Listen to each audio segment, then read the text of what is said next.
Hey everyone, it's patch 3.24 Necropolis, and it's time to talk about my most anticipated build for the upcoming season. This is a build that I knew back in Affliction that I wanted to play for the season. It's going to be the Leaguestarter and the main guide that I'll be providing for you all to follow as well. Today we're going to be talking about Splitting Steel Trickster. In my opinion, this is one of the most cracked builds that you're going to be able to play. It's going to be one of the biggest late game monsters you can possibly currently play in Path of Exile. This build is an absolute ramper. It's going to get stronger and stronger and stronger and stronger. And if you want to build, you're going to be able to play all season. They're going to be able to throw hundreds and hundreds of divs while still seeing meaningful increases into your build. This is going to be the build for you. This build excels in its ability to do bosses simply because it's one of the quote-unquote immortal builds in Path of Exile. This build is one of the premier void farmers simply due to its massive amounts of recovery and maximum hits, allowing it to basically shrug at even the hardest of Valdo's maps and basically have zero chance of dying. Because of this, this build is going to excel at bossing. It's going to excel in situations where you're taking high amounts of damage, such as doing 100% delirium maps or doing invitation farming or any sort of uber bossing. With all that said, at the same time, this build is going to have absolutely cracked amounts of movement speed simply because attack speed is going to be one of the best ways to scale this build. And due to that, we are also going to be making our shield charge very fast. And when combined with Frostblink, we can run around a map at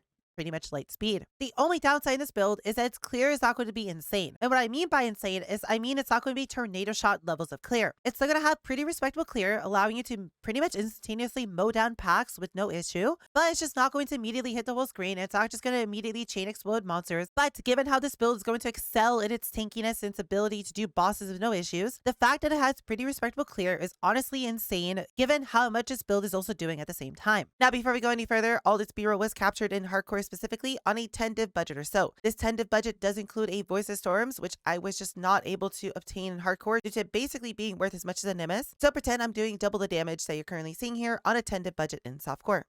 With all that put together, I think this is going to be a pretty decent Leaguestarter, given that it's pretty easy to swap into this build and it's very easy to level all the way into maps with Explosive Trap. And then once you do get yourself into maps and once you start getting into red maps and start making a little bit of currency, this build is going to just scale and just explode into one of the best builds available for Necropolis. With all that out of the way, there is one more disclaimer I'm going to want to give you before we can start talking about this build. You are going to need a little bit of money to actually be able to start this build. We're going to be needing a specific item called Imperial Edge, which is going to be the bread and butter of all this build. Imperial Edge is going to give us added lightning damage equivalent to 20% of our maximum energy shield, which means all the scaling in this build is simply going to come from scaling more and more and more energy shield. Because of this, and because it's going to be how this build actually scales, that means starting this build is going to require you to have a decent amount of energy shield to begin with. That's not a difficult thing to do on a Trickster, but this does mean you're going to need about 30 to 40 chaos at a minimum to realistically get this going with enough energy shield to feel comfortable in white maps. Now you have two options here. You're going to either be able to just keep playing Explosive Trap into maps and try to make a little bit of money to be able to swap over, or what I highly recommend that everyone's going to do, which I'll have a guide linked in the description below on how to actually do this, is to do pre-mapping heisting, which just involves you buying contracts from Act 6 to Act 10 and then simply running them all before Katava, which is only going to take you about an hour to 2 hours to actually accomplish. And once you actually do accomplish that, you're going to have somewhere around 100 to 200 chaos, which is substantially more than you're going to need, allowing you to buy some other really nice to haves, such as a 6 link immediately, and some substantially better gear, allowing you to pretty much immediately walk into maps and have zero issues all the way up until red maps. Now, before we start talking about leveling, the one thing I need to mention to you is the Path of Building Note Section. I have put a lot of effort into making the note section for this build, and I highly encourage you to read through it and to see if any of your questions are answered in the note section, as this is pretty much the single biggest note section I've ever written for any sort of Leaguestarter guide. At the same time, the note section is going to handhold you through leveling this build, as it's going to literally tell you every single thing you need to start thinking about and every single thing you need to buy and swap as you progress through all the acts. With all that said, why don't we start talking about how to actually level this. So from level 1 all the way up until Act 10, you're going to be leveling as Explosive Trap. Explosive Trap, in my opinion, is simply just way too efficient to level with, simply because the tree for Explosive Trap is going to share a lot of passive points with the tree that we're going to want for Splitting Steel, meaning it's going to be the smallest total respec that we're going to have to do from a leveling build into the main build for this build guide. With that said, you are going to need around 10 additional regrets to fully be able to respec this. And if you do end up doing heist, you are going to get somewhere around 20 to 40 extra regrets, meaning you should have more than enough additional regrets to be be able to swap everything you need to for this build. Now, in terms of leveling, it's going to be very simple. In the passive tree section in Path of Building, there is in the bottom left a passive tree for every single act of the campaign that's going to handhold you in terms of how you're going to want to actually put your points into this build. It's going to literally just show you everything you want to do to be able to have a very easy time leveling through with Explosive Trap. At the same time, in the skill section, there's going to be a section for every single major point where you're going to be changing something about your build. This will just show you exactly what you need to do and what you need to change. At the same time, this is going to be in line with the leveling section and the note section that's going to handhold you through everything you need to do. The only things I want to mention about leveling is that around Act 2 and Act 3, you're going to feel a little bit squishy, which is going to immediately be remedied in Act 4 and Act 5, at which point you're pretty much going to have no issues with tankiness all the way up until Act 10. The other thing to mention is that because I've tried to err this on the side of making this a little bit tankier, until you get to pick up some more damage nodes later on in Act 4 and Act 5, your damage might be a tiny bit lower, but just due to the fact that you're playing a trap build and because you can put down your traps before a boss actually spawns, it means that if you know exactly where bosses are going to be standing, you are going to be able to lay down all of your traps and literally instantaneously phase bosses before they even get to attack you once. The next thing we should talk about is going to be the Ascendancy points that you're going to want to pick for a Trickster. Your first lab point in Act 3 is going to be one step ahead. One step ahead not only makes you immune to chills and freezes, which is quite annoying to deal with in the campaign due to there being quite a lot of cool damage, but at the same time, the increased action speed is actually going to allow you to throw traps faster, meaning it's going to be a DPS increase at the same time. Not only that, but all enemies around you are going to be permanently slowed, meaning you're going to feel a little bit tankier while at the same time giving you quite a lot of movement speed, making your progression through the acts substantially faster. In Act 7, you're going to get your second passive point, and that's where you're going to want to pick up Escape Artist. Now, the thing to mention about Escape Artist is you're going to want to pay attention to it, and you're going to want to prepare for it well in advance as you're progressing through the story. Escape Artist is going to give you energy shield per evasion rating on your chest plate, and evasion rating per energy shield on your helmet. This means right before Act 7, you're going to want to try to get yourself the biggest energy shield helmet you possibly can, and you're going to want to try and get yourself the biggest evasion rating body armor that you can, as this is going to give you quite a lot of additional energy shield and evasion rating, massively pumping up Ghost Stance into becoming substantially stronger. After that, in Act 10, you're going to get yourself your third passive point, and that's when you're going to want to pick up Soul Drinker. And I cannot stress to you how important it is to not attempt to swap over to Splitting Steel before you get Soul Drinker. Without Soul Drinker, you're going to be losing the majority of your DPS, and it's going to make the build feel like absolute garbage. Do not attempt to swap to Splitting Steel without actually completing your third lab, or you can potentially break your character if you get rid of all of your explosive track gear before this point. Finally, in Uber Lab, you're just going to be picking up Polymath, which is a great fourth point due to it just giving us a lot of damage due to us having a lot of masteries. And because we have a lot of masteries, we're going to be gaining somewhere around 10% of our maximum energy shield every single time we kill something, giving us quite a lot of additional recovery. As for Pantheons, you're simply going to just want to get Lunaris as your major Pantheon once you kill Lunaris and Solaris in Act 8, as going to pretty much be the single best major Pantheon you can take. And for your minor Pantheon, you just go on Gurgthul, as the reduced physical damage is one of the best stats in the game. And as for bandits, you simply just want to kill all the bandits, as 2 passive points is the single best thing we can look for. So with all the leveling out of the way, why don't we start talking about how you would actually transition this build over to Splitting Steel. Now, there are going to be some very specific items you're going to want to try and get your hands on, as they're going to give you quite a lot of additional DPS. In terms of the gear they're going to need to actually be able to play Splitting Steel, we first have Imperial Edge, which is literally required for this build to actually work. Our whole build is based around this weapon, and this is just where all of your damage comes from, meaning you cannot skip out on all this. And just due to the way Imperial Edge works, to where it's going to give us added lightning damage based on 20% of the energy shield that we're going to have, that means to be able to make the swap actually work, we're going to want to get ourselves at least to 3,000 to 4,000 energy shield as an absolute minimum to be able to give ourselves enough added lightning damage to be able to have a easy time through white and yellow maps. And because of this, there's quite a lot of unique items that we're going to be able to add into our build that give us quite a lot of energy shield, which are honestly just straight up free and basically cost no additional money. The first one to mention is going to be Crown of Thorns. Now, this helmet has typically been considered a meme, but recently they massively buffed the flat energy shield that the helmet has, meaning that on League launch, this is going to beat most helmets by quite a large margin. And just due to the fact that everyone considers this a massive meme, it's typically only worth an alchemy or 1 to 2 chaos orbs, making it a very cheap and very effective helmet that's basically as good as helmets worth 10 to 20 chaos at the start of a season. Obviously, you're going to want to swap this helmet out for an actual helmet as soon as you can, and you're going to ideally want to go for something like a Huber circuit, but until then, there's absolutely nothing else that is as efficient in the slot as a Crown of Thorns. To add on to all this, we also have a Bated Breath. The same thing goes for Bated Breath as well. It's just the single best energy shield belt we can possibly pick up this early into the season. It's going to be super cheap as these are very plentiful and not many builds actually want to use them, just simply due to the fact that not many builds are energy shield builds this early into the season. You're going to also want to get yourself a Carnage Heart. This amulet is simply just way too good to not include on a Trickster. Not only does it give you quite a lot of all attributes, meaning you won't have any dexterity, intelligence, or strength issues to start off with, and it should make it substantially easier to get your build going. And because in a Trickster, we are going to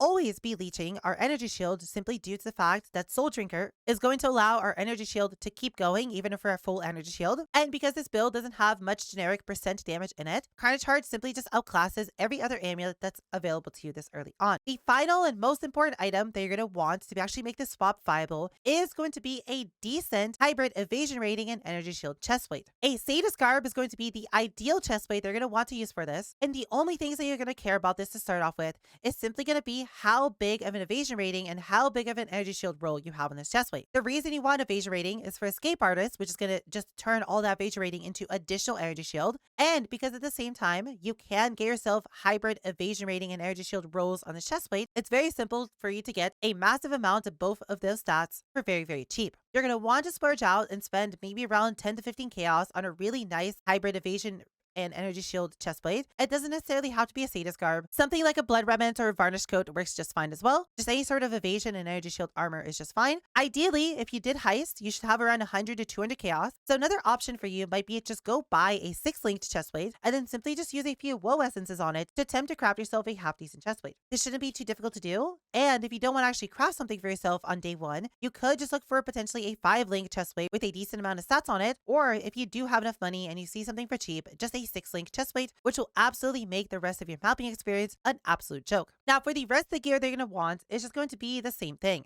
You're going to want to try to get yourself as much energy shield as possible on your gloves, your boots, your rings, and your shield. And I cannot stress to you just how important it is to get yourself a high energy shield, as the shield by itself could very easily give you up to 1,000 energy shield by itself. Now, energy shield might be important, but what's going to be more important is to make sure you're resistance capped. This build is going to use quite a few uniques to get going. Now, you're most likely going to get yourself most of this gear just by default by picking up off of the ground and identifying it. Simply using 2 to 3 chaos on each slot and just getting yourself some generic energy shield and resistance gear should be more than enough to get you going. As long as you are res capped and as long as you have around 3,000 to 4,000 energy shield, you should have no issues while mapping. Now, in terms of respecking, it's going to be very simple. All you're going to want to do is simply just respec every single point at the start of the shadow area, connect through the bottom of the shadow area down to where charisma is, and then simply just respec every single point that you have picked up in the middle area of the shadow tree. Now, if you don't have enough points, you could leave this mine cluster in place and just simply respec this later. But if you do have enough respec points, which you most likely will if you do heist at the start of the season, you're going to want to replace that as well. And then you're simply just going to go over to the level 70 Splitting Steel swap tree and simply just follow through and pick up everything that this tree is going to be picking up. So with all that out of the way, why don't we start talking about upgrades and what your mid-game gear is going to look like. So the spirit of most of the upgrades you're going to be looking for here are simply just going to be getting more energy shield on all of your gear, as energy shield is simply the single best way to keep scaling this build. Not only that, but you're going to try to look for intelligence wherever you can. If you can fit a little bit of intelligence, as intelligence just gives you energy shield as a suffix. And for the rest of the slots, you're basically just looking to fill as many resistances as you need to be able to get res capped. If you want to look at what an upgraded shield would look like, it'd basically just be a shield with more energy shield rolls on it, some intelligence, some resistances, and ideally you're going to need an avoid elemental ailments craft on it, as this is going to be part of how you get to 100% chance to avoid ailments, which is going to be something we're going to talk about in a little bit. For your helmet, you're going to basically do the same thing. Just higher energy shield rolls as well as more resistances, and ideally you're going to want to have an open suffix for spell suppression, as we're going to need the spell suppression craft to actually be able to hit 100% chance to suppress spells. As for the Eldritch Implicits on this, for your Eater Implicit, you're going to ideally try and get yourself physical damage taken as chaos damage, which is really nice due to us having chaos inoculation, which will just end up making 7% of all physical damage you take from hits just completely be shrugged off due to us being immune to all chaos damage. For your Searing Exarch Implicit, you do have 2 rolls here. You can either go for maximum lightning resistance, which is going to be necessary later on as we get into endgame, or you could potentially go for lightning penetration, which is going to give you a little bit more short-term DPS if you are struggling for DPS. For your chest plate, you're just going to look for higher rolls on your ES and on your evasion rating, while at the same time trying to get yourself a spell suppression roll. This spell suppression roll is going to be very important, and you're going to ideally try to get yourself a tier 2 or tier 1 role if possible, as this is going to make getting spell suppress capped substantially easier. For your Eldritch Implicits, you're just going to want to look for non-cursed aura effect, as aura effect is one of the best stats for this build, and you're going to also look for discipline aura effect at the same time, as it's going to give us substantially more energy shield, giving us more damage and more tankiness overall. If you can fit some resistances on this, that's great, but honestly, I don't really expect you to, at least not for mid-game until you get into Eldritch crafting, just due to spell suppression plus good suffixes being a little bit hard to get, while at the same time getting high evasion energy shield for your prefixes. For your gloves, you are going to try and get yourself an attack speed suffix if possible, as it's going to give you quite a lot of additional DPS on top of the normal energy shield and resistance rolls you'd be looking for. For your Eldritch Implicits, you're going to ideally try and get yourself lightning exposure, as this is going to give you quite a lot of additional DPS. And at this point, we're going to be swapping our elemental mastery over to the expose is at least 18%, meaning you're never going to have to get yourself a higher roll on these gloves. A minimum roll is just fine, as 11% will just be turned into 18%. For your Steering Exarch Implicit, attack speed is going to be ideal, as attack speed is just going to make this build feel even better, and it's going to make it feel substantially comfier. For your boots, we're actually going to be swapping over to either an evasion rating pair of boots or an evasion energy shield hybrid, as we need to get spell suppression, and spell suppression only rolls on evasion basis. You're ideally going to look for a tier 2 spell suppression roll, and ideally a very high movement speed roll, as movement speed is going to feel really good. If you can manage to get yourself some other useful prefixes such as evasion rating or energy shield, that's great, but all that matters on here is just spell suppression and movement speed. And ideally, if you have any open suffix, you can put a little bit of resistance or a little bit of attributes if you're struggling with attributes. Now for our amulets, we're going to be upgrading to a Voice of Storm. This is going to be a few div at the start of the season, but it's going to very quickly drop in price as more and more of these come into the game, and it's going to be one of the single biggest upgrades you can make for your build, as it's going to effectively double the DPS that your build's going to be doing. The reason for this being is just due to the way Imperial Edge works. Imperial Edge is going to give us 20% of our maximum energy shield as additional maximum lightning damage, but this is not going to give us any sort of minimum, meaning our total range is going to be massive. We're going to be able to hit anywhere between 1 lightning damage all the way up to 1,000,000 lightning damage, meaning the lucky roll on Voice of Storm, which is going to give us a double roll on every single damage we do, is on average going to make us do substantially more damage. Just due to how big our damage range is, it effectively makes Voice of Storm the single best in slot amulet for the rest of the time you're going to be playing this build. For the Annoyance, you're going to ideally want to put Gladiator's Perseverance on this, as it's going to be an unbelievable amount of DPS due to us always being able to leech, meaning we're going to always benefit from the percent damage and the attack speed on the Annoyance. Not only is this very cheap, as it only costs a silver oil, but at the same time, it's also very effective, making Voice of Storm plus an Annoyance a very strong total upgrade that you're going to want to try to get yourself as fast as possible. For your rings, you're just going to try to get yourself a Moonstone ring with as much accuracy rating, if you still need accuracy rating, and resistances and energy shield as possible. And for our other ring, we're going to be upgrading over to an Anathema. Now, Anathema is going to be another one of those items that's going to be best in slot for the rest of our time playing this build, simply due to just how strong it is. Anathema is going to turn your maximum power charges into your curse limit, meaning by default, it's going to allow us to go from 1 maximum curse to 3. And if you pick up the power charge node by Ghost Dance, this will allow us to go up to 4, allowing us to basically double our DPS. What we're going to be doing with Anathema is we are going to be setting up a 4-link Arcanist brand setup with 3 curses, and this is just going to make it super easy for us to apply all of our curses, as this is just going to attach to a boss and then spam all the curses for us, having 100% uptime, only requiring us to repress our Arcanist brand every few seconds. Our 4th curse is just going to simply be Sniper's Mark, which we are already having in our build by default, and that is just going to be applied every time it's off a cooldown through your mark on hit. Anathema should be fairly cheap at the start of the season, only costing somewhere around 10 to 20 chaos, and I would recommend this to be one of the first upgrades you make into your build, simply due to just how much boss DPS is going to offer you. For our belts, we're going to try to upgrade to a Stygian Vice, and this is just going to simply be a way for us to get a bunch of resistances, a bunch of energy shield, and ideally, if you have an open prefix, you're going to try and craft yourself elemental damage with attacks. It's going to give you quite a lot of DPS. We want a Stygian specifically just due to the raw total strength of this belt being substantially better than most belts are going to be able to find this early. For the jewel they're going to want to put inside of it, just any jewel with energy shield, any sort of attributes they need, any sort of resistances, and if you don't need anything else, attack speed would be a great upgrade. Now that we've gone through the gear, we should talk through the next single most important thing, which is going to be how to actually get spell suppression cap in this build. So by default, we are going to be able to get ourselves 61% of our spell suppression from the tree between Inveridate and Instinct. That means we're going to need 39% more spell suppression on our gear to be able to get ourselves to 100%. It's highly crucial that you get yourself to 100% as fast as possible, as it's going to be a massive defensive layer, and it's going to make the build feel substantially stronger. The way we're going to be achieving this is by getting yourselves a spell suppression roll on our chest plate, and you're going to ideally try to get yourself as big of a roll here as possible, available, as the roll here is the single base one you can get, while at the same time getting spell suppression on our boots. And here you're only going to need around a tier 2 roll or so. You do not need to go for tier 1. And finally, we're going to be getting ourselves a crafted spell suppression roll on our Hubris, which should put us to 100% spell suppression. Now, mind you, this is going to be 100% spell suppression with Void Barrier active, meaning we are going to need to be a full energy shield. But given how much leech this build is going to have, every single time we are going to take damage, we're going to literally go back up to full energy shield in less than a frame, effectively making Void Barrier a pretty decent way to take care of this for now,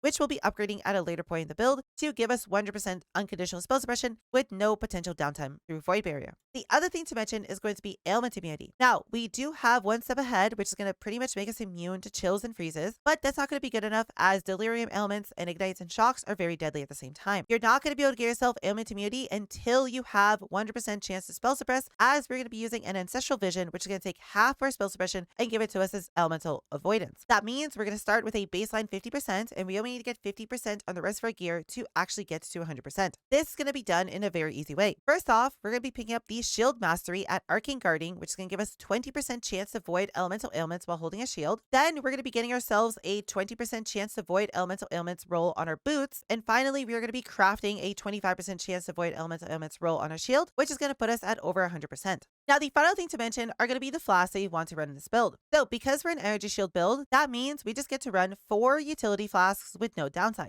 Ideally, we're going to want to get ourselves a Quicksilver and a Silver flask. These are going to give you quite a lot of movement speed and make your build feel substantially better. And then we're going to supplement that with a Jade and a Granite flask for substantially more tankiness. Lastly, you're going to want to get yourself a Taste of Hate, as this is just going to give you a lot of physical damage taken from hits as cold damage, which physical damage is realistically the only gap in our defensive layer, which Taste of Hate is going to greatly help with. Now, Taste of Hate is going to be relatively expensive at the start of the season, so instead what you could do until you get yourself a Taste of Hate is to just simply run a Silver flask, which is going to give you a little bit of additional DPS. As for the prefixes on all of these, in my opinion, Charge Recovery is the single best prefix, as going to make them feel substantially snappier while doing maps, and realistically we don't have a way to have 100% uptime on these on bosses, meaning that anything else is not really that useful. For suffixes, you're going to ideally want to get yourself attack speed, movement speed, evasion rating, and effective curses, and you can realistically put these on any of the flasks. There really isn't a downside on where you put these. And all this gear should very easily be able to get you all the way through mid-game into red maps, being able to farm pretty much any content you want without any difficulty. Now, moving forward into the start of Necropolis, I will be doing a follow-up video to this that's going to talk about further upgrades that you can make for this build to make it substantially stronger. As I said, this should be more than enough for now, and if you do end up getting all this gear before the video is released, which I'm going to try to get out 2 to 3 days after the start of Necropolis, realistically, all you're going to want to do for now is just try to get yourself tier 1 energy shield rolls everywhere you can to just pump your ES as far as you can. Ideally, as a good mid-game goal, we're going to try to hit 9,000 energy shield as a pretty solid baseline amount of energy shield before we start moving into better and better gear.